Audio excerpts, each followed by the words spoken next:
Ukraine के राष्ट्रपति Vladimir Zelensky white house में अमेरिकी राष्ट्रपति डोनाल्ड ट्रंप के साथ बैठक कर रहे हैं। उनके साथ फ्रांस, इटली, ब्रिटेन समेत कुछ अन्य यूरोपीय देशों के नेता भी इस बैठक में मौजूद हैं, जिसमें रूस और यूक्रेन के बीच करीब 4 वर्षों से चल रहे युद्ध को समाप्त करने पर चर्चा हो रही है। ट्रंप जेलेंस्की ने संयुक्त प्रेस वार्ता में ट्रंप ने कहा कि लोग मारे जा रहे हैं और हम इसे रोकना चाहते हैं।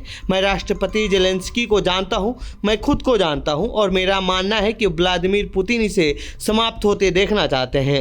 हम यूक्रेन के साथ काम करने जा रहे हैं, हम सभी के साथ काम करने जा रहे हैं और हम यह सुनिश्चित करने जा रहे हैं कि शांति स्थापित होती है तो लंबे समय तक बनी रहे। हम 2 साल की शांति के बारे में बात नहीं कर रहे हैं। हम यहाँ 7 देशों के नेता इकट्ठा हुए हैं, हम इस पर बातचीत के माध्यम से हल निकाल लेंगे। अमेरिकी राष्ट्रपति डोनाल्ड ट्रंप के साथ द्विपक्षीय बैठक में यूक्रेनी राष्ट्रपति जेलेंस्की ने कहा कि आने के लिए निमंत्रण देने और हत्या तथा इस युद्ध को रोकने के आपके प्रयासों के लिए धन्यवाद। मैं फर्स्ट लेडी को भी धन्यवाद देता हूं, जिन्होंने हमारे देश के बच्चों के बारे में सोचने को लेकर पुतिन को एक खत भेजा था। मेरी पत्नी ने भी आपकी पत्नी के लिए एक खत भेजा है। मैं सभी सहयोगियों फ्रांस, यूरोपीय संघ, फिनलैंड, ब्रिटेन और जर्मनी को भी हमारा समर्थन के लिए धन्यवाद देता हूं। Thank you very much. It's an honor to have the president of Ukraine with us.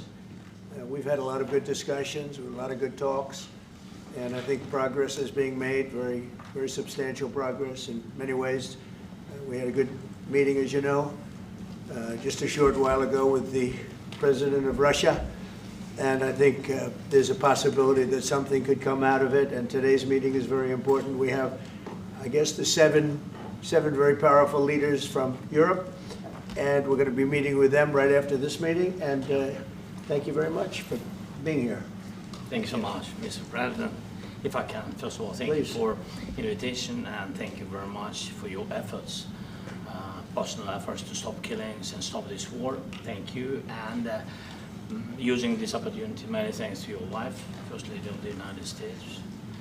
She sent a letter to Putin about our children, abducted children, and my wife, First Lady of Ukraine. She gave the letter. It's not to you, to your wife. Oh, I want.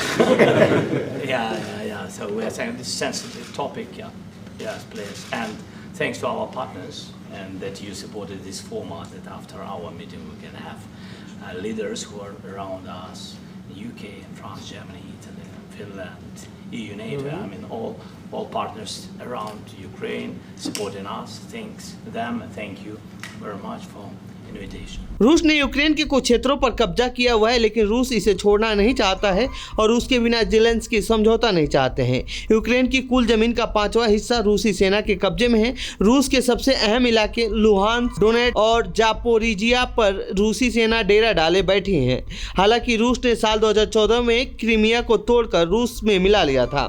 Ukraine के किन इलाकों पर रूसी सेना का कितना कब्जा है? जापोरिजिया पर 73% इलाके पर रूस का कब्जा है। लुहांस्क के 99% इलाके पर कब्जा है।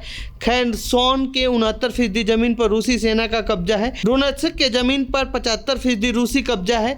सुमी के 1% से कम इलाके पर रूसी सेना का कब्जा है। कई मीडिया रिपोर्ट्स में दावा किया जा रहा है कि यूक्रेन की कुल कब्जे वाली 60% जमीन को मान्यता के बदले पुतिन यूक्रेन को सिर्फ 5% जमीन वापस देंगे।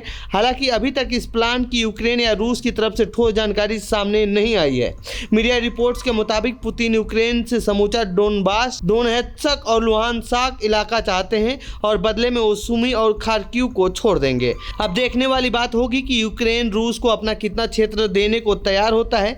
फिलहाल इस रिपोर्ट में इतना ही। बाकी देश दुनिया की खबरों के लिए बने रहिए जनसत्ता के साथ। धन्यवाद।